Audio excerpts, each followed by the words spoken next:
Welcome back to another new episode of Talking Sports with UWL Thomas. I'm your host, Thomas Graney. I'm delighted to be joined once again by national sports talk radio show host, Sirius XM NBA host, and a guy that we had on the show previously. The last time he was on, we kind of did a deeper backstory on his career, getting into sports talk radio and sports media, and as well as great advice for those looking to get into that future profession. This time, we're taking a little different route, diving into the biggest sports stories and storylines in the sports media landscape. I'm delighted to welcome back to this show none other than the Good Shepard, ladies and gentlemen, David Shepard. Welcome back, Shep. It's great to have you back on again. Obviously, I got a lot of great receptiveness and feedback from my fellow peers at school, and including one of our very own from our good old YouTube chat, Bobby Buckwheat, even let me know how much he loved it too. So uh, we got a lot of people that really enjoyed the last interview. So again, happy to have you back on again. Happy holidays, Shep. How are you doing? Yeah, well, Thomas, first of all, thank you for having me. Happy holidays to you too. Um, Always a fan of what you do, always a fan of what Bobby Buckwheat does. So it's absolutely my pleasure, man. You having a good holiday season so far? I certainly am. Yeah, I Good. just finished finals up on Tuesday, and now the whole family's back home. That's Uh, awesome. my sisters came back from Madison yesterday, uh, and yeah, honestly, we've just been kind of decorating around the house, baking some cookies and everything, and just enjoying the fun camaraderie and family that Oh yeah, time that we all have. Sounds like the Greeny household is the place to be right now. You could say so, yeah. I mean, obviously, my sister, my sister Rosemary, who is a junior down at Madison, she's actually going to be leaving only in about a week and a half, actually, because she's actually traveling abroad. Excuse me, to Ireland, and she flies out, I believe, January 8th or 9th.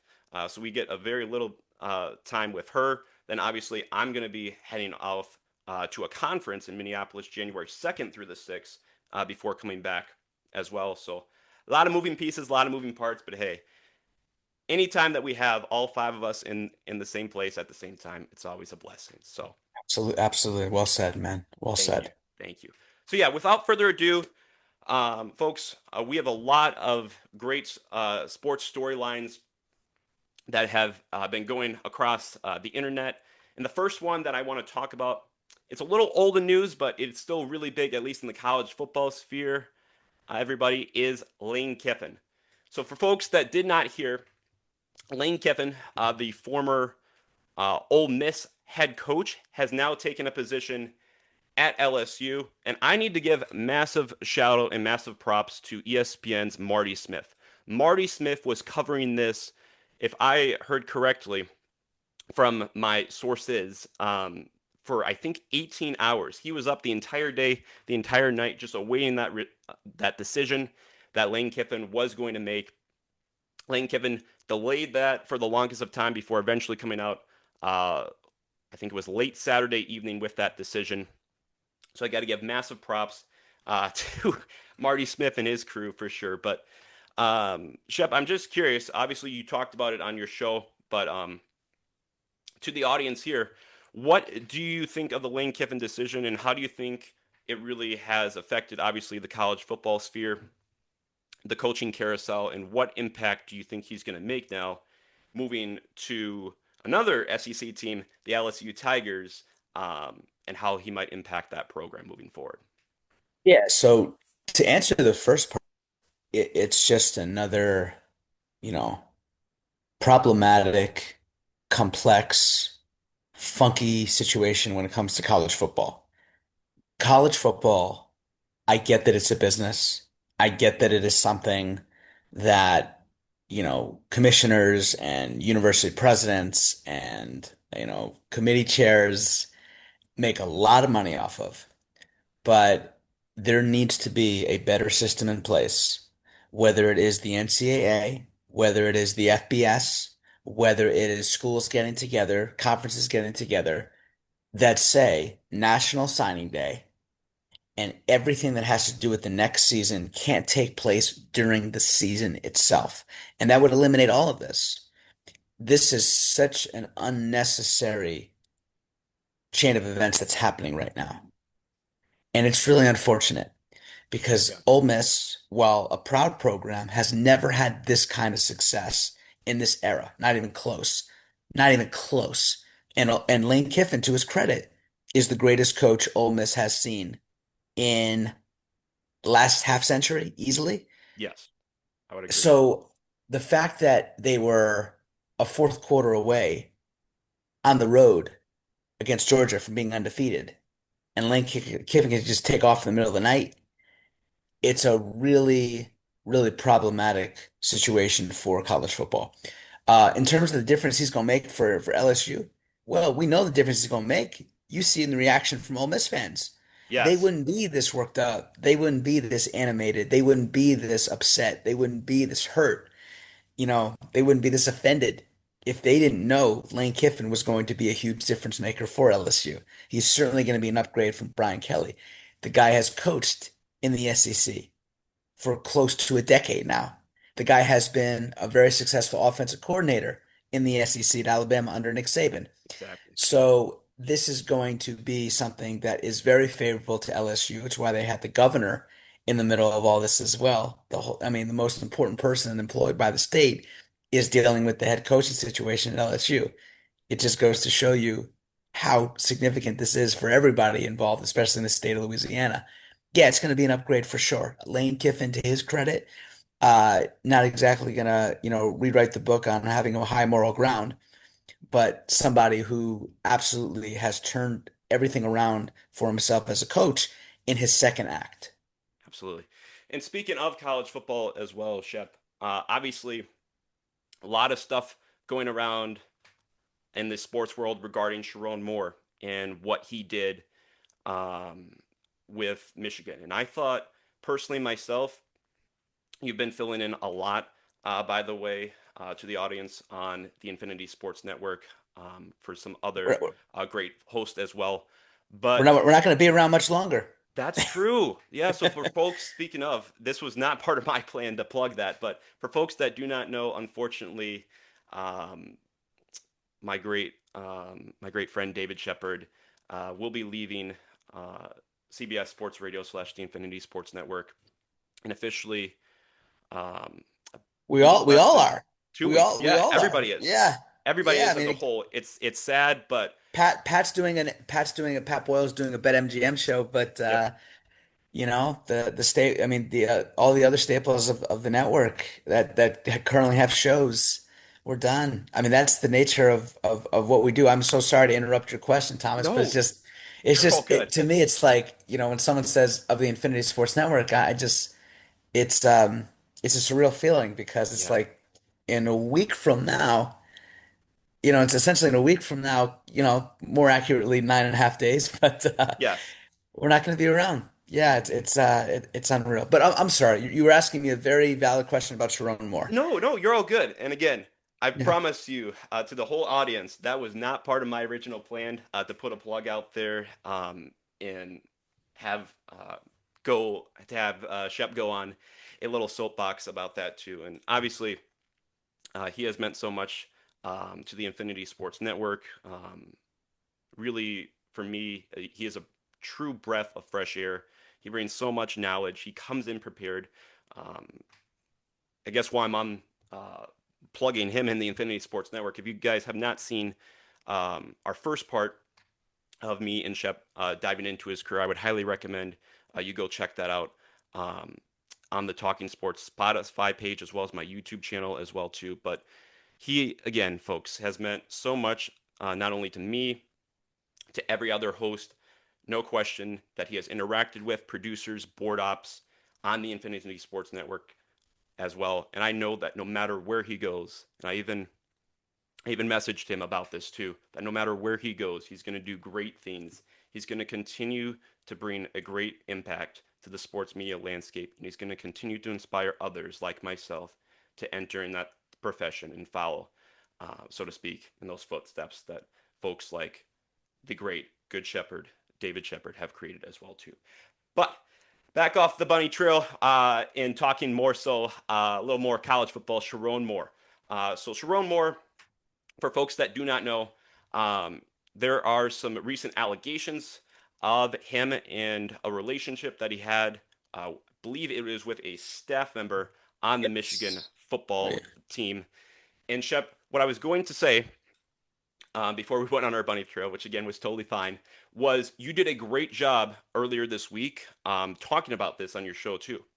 And the callers as well. Great back and forth, great dialogue as well with them as well. So again, for our audience, what did you think about Sherrone Moore? And I know, again, like I mentioned, you talked about it on your show. It's to have a coach of that caliber in the Big Ten Conference in college football, doing that on the side, knowing that's all still happening, but the administration doing nothing about it and still letting him coach that entire season is really, to me, quite mind boggling.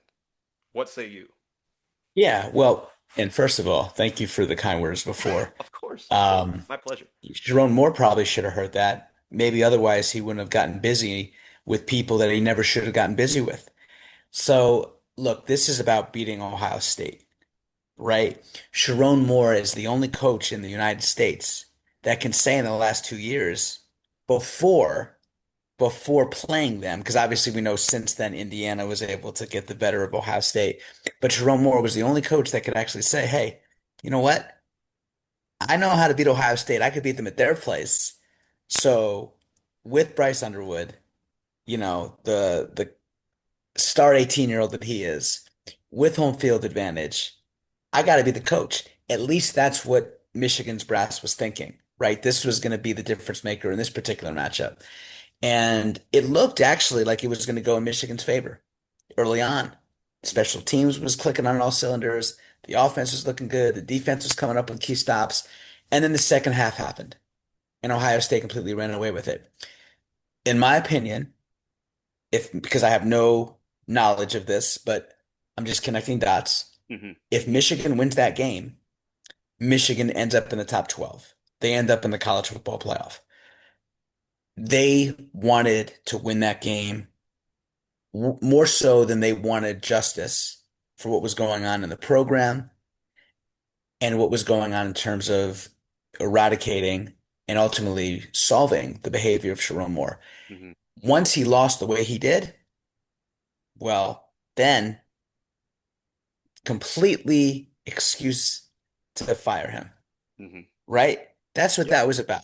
If Sherrone Moore was undefeated and beat Ohio State, I don't think these stories are coming out the way they did. But because he had that bad loss, because clearly they're going to be out of the top 12 at this point, well, we got some dirt on him. We got the goods. Now it's time to really kind of put the nail in the coffin and ultimately, close it shut. And that's what they did. Mm-hmm. And to your point, you said it well, Thomas. They knew. They knew, Yeah. you know?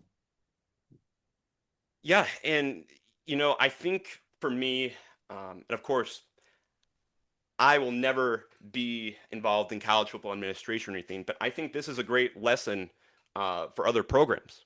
No matter what conference you are in, that this behavior is inexcusable. You cannot Of allow this course. to happen for for an entire season, 3 quarters of the season. I don't exactly remember how long they've known about this until addressing it publicly to this point, but it's Right. inexcusable.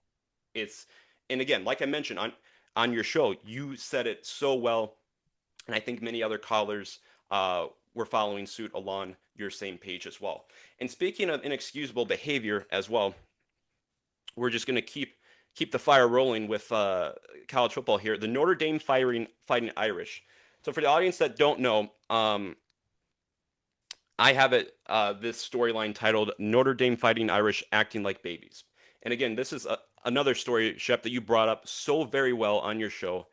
So Notre Dame football, for those who don't know, did not make it into the college football playoff.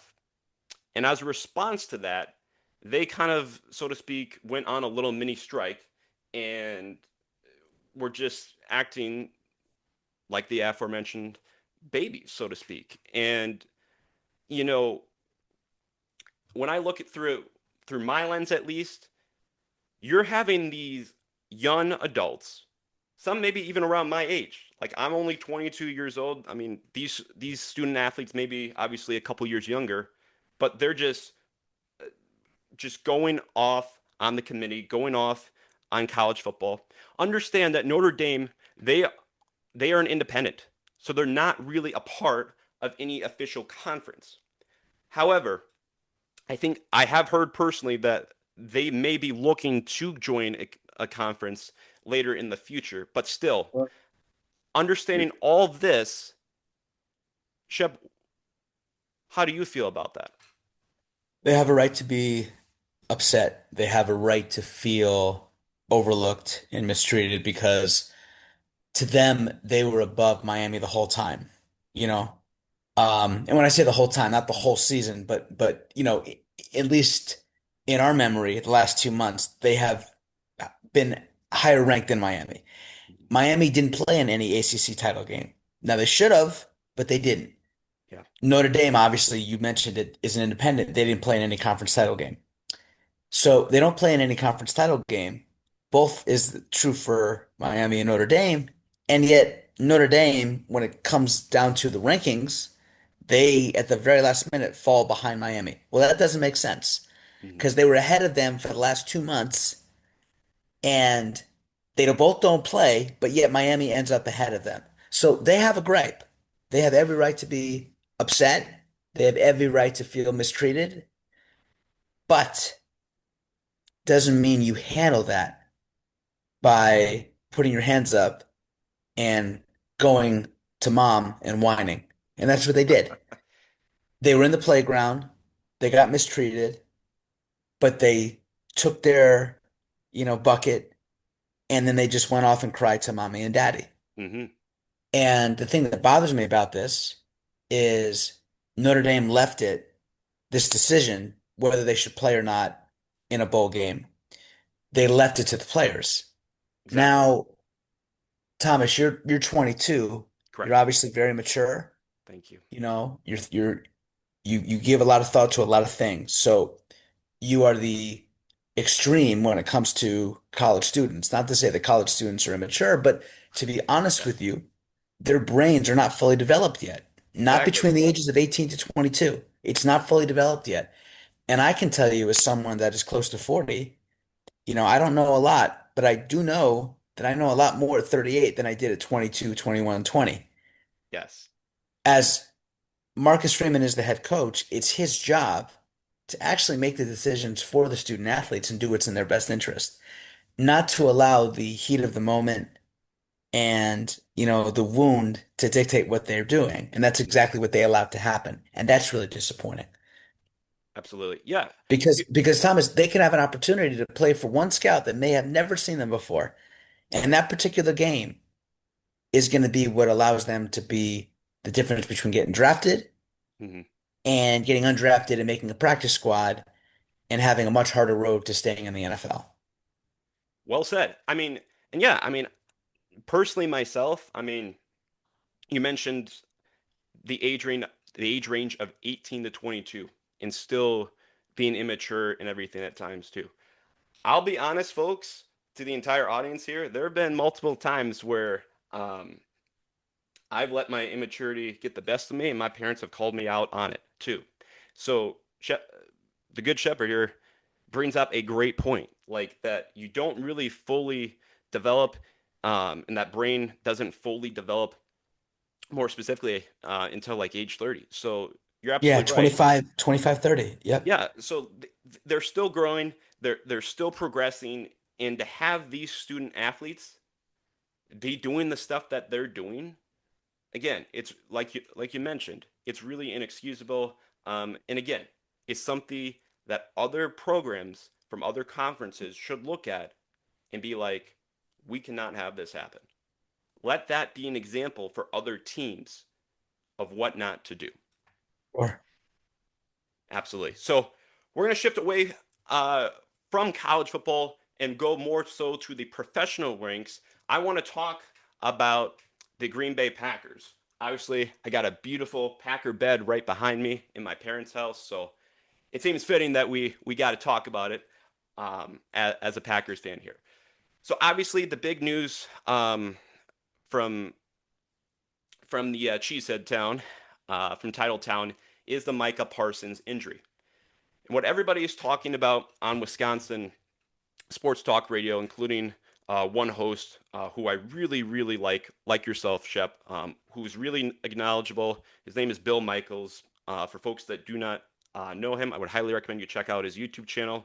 Small plug here, the Bill Michaels Show on YouTube as well. But nonetheless, the other day I was listening to his show, and he was talking and getting calls as well from various callers about the Packers' optimism and how much optimism you have in the Packers now knowing the injury to Micah Parsons, that he's out for the season, while still understanding that Christian Watson, we've received good news about him, and he could potentially be going for this Saturday's game as well too. How I look at it is Micah Parsons was a true leader on this football team. No ifs, ands, or buts about it. He had that leadership quality aspect to him. Sure, everybody else in the division is upset about us getting Micah Parsons. I have a couple Bear friends who are fuming that we have Micah Parsons, but nonetheless, I digress. That's besides the point. The point is that we are going to need people on our defense to step up. I mentioned this yesterday in the YouTube chat while listening to the aforementioned Bill Michaels. The Packers D, and more so the Packers in general, need to play with a fire lit up under their ass. They need to play with a fire knowing that, yes, we lost one of our most key, one of our most important players, but also understanding there's still a lot of football left to play, and you never know what can happen, right? Jordan Love, yes, he had a kind of bad game against the Denver Broncos. You know, he showed some good flashes, right?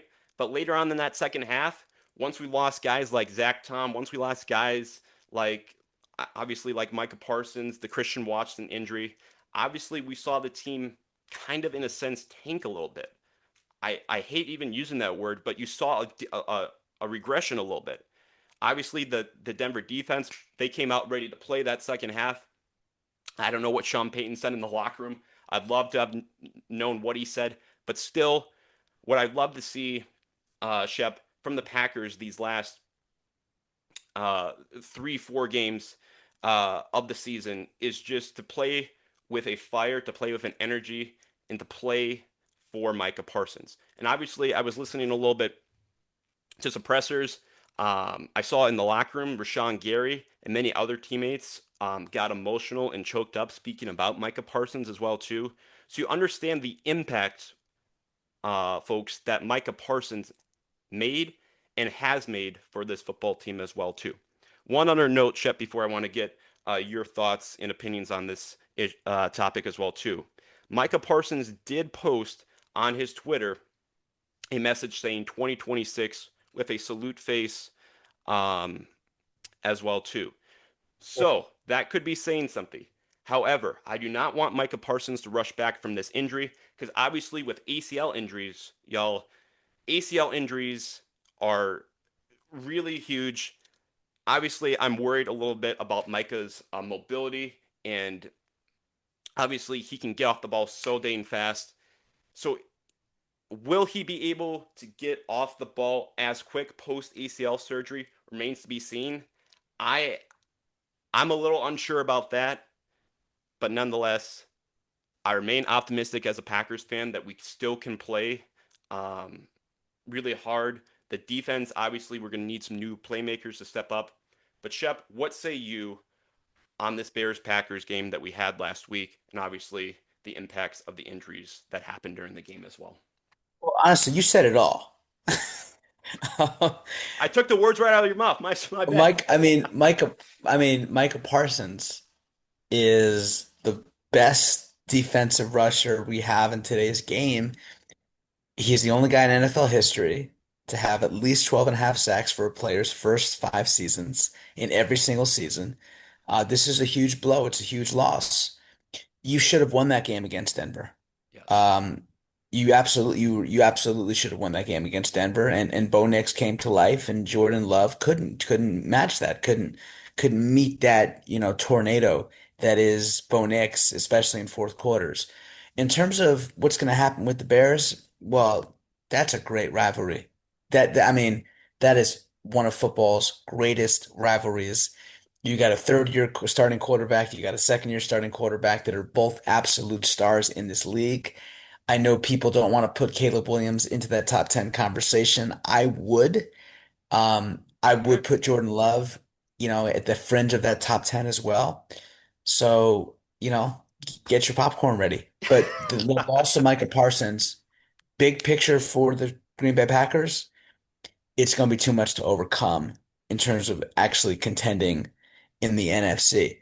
If they had him, I think they're right there with Seattle or Los Angeles or Philadelphia. Um, let's just put it this way. We're seeing what's going on with the Dallas Cowboys right now. Dak Prescott's leading every other quarterback in passing yards by a mile. It's not even close. They just got eliminated from the playoffs, Hmm. with multiple games to go. Yeah. It's because they have the worst defense in the NFL. It's not an accident that they have the worst defense in the NFL because they got rid of Michael Parsons. That's how valuable he was for America's team. 100% agree. 100% agree. Shep, I know we just have a little bit of time left here, so I want to get one last NFL take in your opinion on before I let you go here, and that Sure. is Philip Rivers. Philip Yeah. Rivers, there's no question he defined father time, and even in the loss, we were talking about this briefly off here. He looked actually really good. He was slinging it, sure. There may have been some bad throws and everything, but Right. what were your thoughts and impressions on how Philip Rivers performed for the Indianapolis Colts and how you think he might do with these few games left in the 2025 NFL season? Well, this is an unbelievable story. Um, you know, in the last quarter century, I can't think of another guy who did this. Now Steve DeBerg comes to mind, but he wasn't starting multiple games Hmm. where you retire, come back 5 years later, and go out there and try to compete with guys who are, in many instances, half your age. Hmm.